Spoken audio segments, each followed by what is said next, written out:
Every day, millions of Ghanaians tune in to the sounds of joy. This could ultimately affect the Commission's findings. Joy FM is Ghana's most listened to news radio station. Well, your job as a reporter is to get to the story.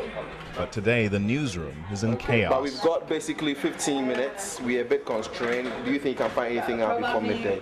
The midday newscast is minutes away, and Sarah is erasing yet another story from the lineup.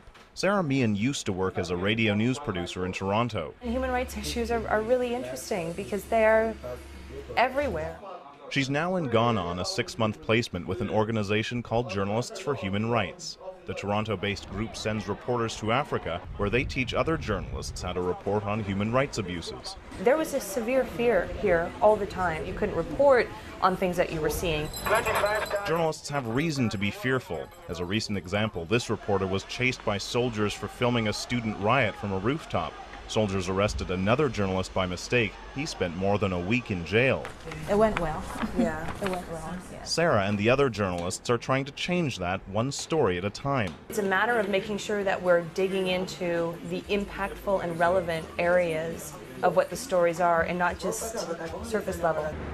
That's why Vancouver reporter Will Mbaho has taken to the streets with his young protege. We are not here to tell them how to do their job. We are here to help them do their job. And how long have you been disabled for? He's helping Charles with a story on government abuse of street people.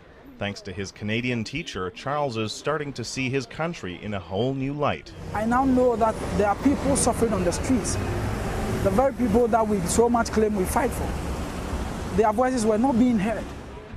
Will has worked with Charles for almost 6 months now. The change, he says, has been extraordinary. I think he'll become an editor someday. I think that he will be a success story. I certainly do. The real success story, say some journalists, has been the work of the Canadians. Dear Charles' help has been their influence, which has given the young and up-and-coming journalists better perspectives. Araba Kumsum is one of those up-and-comers. One of the reasons why the girls engage in sex. She's doing a story on the rights of pregnant teens, something she never would have touched before she met Sarah. When I'm doing a story, I tend to go beyond what's on the surface. Yeah, so I learned a lot from her.